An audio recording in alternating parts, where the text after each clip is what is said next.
संभाग के सबसे बड़े जेएलएन अस्पताल में निःशुल्क डायलिसिस सेवा विभाग सोमवार से बंद होने के कगार पर है। अगर सेंटर बंद होता है तो डायलिसिस के मरीजों को काफी समस्याओं का सामना करना पड़ सकता है। डायलिसिस कराने आए मरीजों के परिजनों ने बताया कि राजस्थान मेडिकेयर रिलीफ सोसाइटी के साथ पब्लिक प्राइवेट पार्टनरशिप मोड पर संचालित संजीवनी डायलिसिस विभाग और अस्पताल प्रशासन के बीच भुगतान को लेकर विवाद चल रहा है। कर्मचारियों द्वारा पिछले 2 साल का बिजली का भुगतान नहीं किया गया। ये डायलिसिस की समस्या है, 2 साल से कंटिन्यू चल रही है, बट इनका पेमेंट काट दिया गया है, तो इस कारण से डायलिसिस बंद हो रहा जा रहा है सेंटर। जबकि यहाँ पे नागौर डिस्ट्रिक्ट से, पाली डिस्ट्रिक्ट से पेशेंट आते हैं और ये शायद अपने जो डिस्ट्रिक्ट है इसका सबसे बड़ा डायलिसिस सेंटर है। अगर ये बंद हो जाता है तो काफ़ी 250-300 जो पेशेंट हैं वो कहाँ जाएंगे, क्या करेंगे? ये अस्पताल प्रशासन की कमियाँ हैं।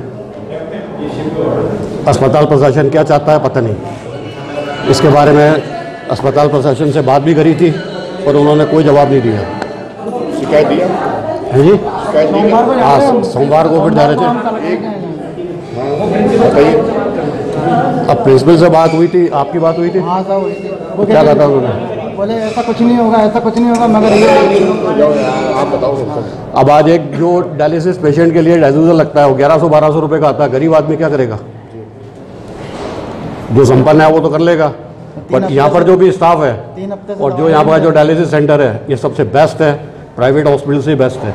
यहाँ पे अच्छी सुविधा दी जा रही है। तो यहाँ के अध्यक्ष को मिला तो क्या मिला, क्या बोलोगे? अध्यक्ष बोलते देखते हैं क्या देखेंगे। एक्चुअली ऐसा है, अपना जेएलएन के साथ में संजीवनी का पीपीपी मोड के ऊपर पिछले 2 साल से टाई अप हो रखा है और संजीवनी को अपन ने जेएलएन वालों ने दे रखा है। पिछले 2 साल से काफ़ी परेशानी आई क्योंकि जेएलएन ये चाहता था और जब एमओयू हुआ था ये था कि एकेडमी स्टार्ट होगी, क्योंकि ये एकेडमी ऑल ओवर राजस्थान में सिर्फ एक ही जगह चलती है, वो है झालावाड़। तो झालावाड़ जैसी एकेडमी चल रही है और अपने अजमेर में नहीं है, क्योंकि एजुकेशन में अजमेर का तो सबसे पहला नाम हमेशा से रहा है। तो टाई अप था, तो अब हम लोगों ने मैंने पर्सनली बहुत कोशिश की है कि यहाँ एकेडमी खुल जाए, लेकिन जेएलएन की तरफ से अनिल जी को मैं कम से कम अब तक अनिल जी से 15 बार मिल चुकी हूँ और अनिल जी ने एक ही बात कही कि नहीं, ये लोग एकेडमी नहीं चला रहे तो अपन पैसा काटेंगे, और वाजिब भी था, कोई बात नहीं, एकेडमी का पैसा लोगों ने काटा। अभी एमओ भी आ गया है और डाइटिशियन भी आ गया, उसके बावजूद भी इन लोगों का बहुत संजीवनी वालों का पैसा काटा जा रहा है। संजीवनी वालों का 2 साल से कुछ चीज़ें ऐसी थी कि लाइट का बिल है, अभी तक 2 साल इन लोगों ने लाइट का बिल नहीं दिया, लेकिन अभी 2,40,000 रुपये का जेएलएन ने लाइट का बिल दे दिया है कि आपको लाइट का बिल भरना पड़ेगा, जो एमओयू में नहीं है, जैसा कि संजीवनी के जो हेड है संदीप चक्रवर्ती उन्होंने बताया था। दूसरी एक चीज़ ये हो रही है कि आज की तारीख में चाहे संजीवनी हो चाहे जेएलएन हो, मैं इन लोगों की तरफ से, इवन कि मैं इस डायलिसिस यूनिट का पार्ट भी हूँ क्योंकि मेरे हस्बैंड का डायलिसिस यहीं हो रहा है पिछले 1 साल से, तो अब जो स्थिति है वो अपनी बात है सिर्फ और सिर्फ जनता की, क्योंकि लगभग 150 से ऊपर पेशेंट है अपने पास में। अगर ये सोमवार को ये यूनिट बंद नहीं कर रहे हैं, ये कह रहे हैं कि हम लोग जो भी सामान देते हैं, यानी कि जो निडल्स दी जाती है, जो एनएस दिया जाता है, जो डायलिसर दिया जाता है, वो सारी चीज़ें ये लोग बंद कर देंगे। अगर ये बंद कर देते तो पेशेंट कहाँ जाएगा?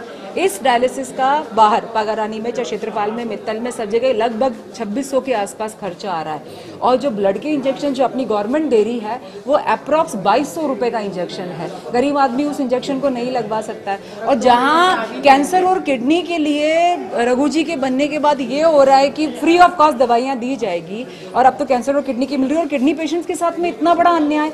मैं ये चाहती हूँ आप लोगों के माध्यम से ये बात कलेक्टर महोदय तक पहुँचे। मैं कलेक्टर महोदय से भी मिलने आज जा रही हूँ एज ए रिप्रेजेंटेटिव इन सब के लिए, और सोमवार से ये डायलिसिस यूनिट अगर बंद हुई तो अगर इन सब में से किसी की भी तबीयत खराब होती है या किसी का भी जीवन खत्म होता है तो उसकी पूरी तरह जिम्मेदारी अनिल जी की होगी, मुझे ऐसा लगता है। मैम, कितने मरीज रोज डेली आ रहे हैं यहाँ पे? करीब 35 से 40 मरीज रोज आ रहे हैं यहाँ पे।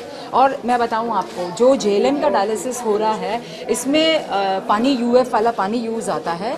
अजमेर शहर में 10 जगह डायलिसिस हो रहा है, उन सब में सबसे बढ़िया यूएफ का पानी अपना संजीवनी यूज़ कर रहा है। और संजीवनी की जो सेवाएं हैं, टचवुड बीच में थोड़ी प्रॉब्लम्स हुई थी, लेकिन संजीवनी की सेवाओं में कोई कमी नहीं है। संजीवनी, हाँ, संजीवनी ने कुछ बीच में एक वो डाला था इन लोगों को लीगल नोटिस कि कुछ पैसे को लेके जब बातचीत थी, तो अगर लीगल चीजें हैं तो लीगल चीजों से निपटी जाए, लेकिन पेशेंट को परेशान करना कहाँ तक बात समझ में आती है। मैं चाहती हूँ कुल मिला के अनिल जी आज कोई ना कोई डिसीजन करें और जो भी इनका पेमेंट रिलीज करना है बैठ के जो वैलिड पेमेंट है वो इनको दिया जाए और जो इनवैलिड पेमेंट है वो काट लिया जाए, कोई परेशानी नहीं।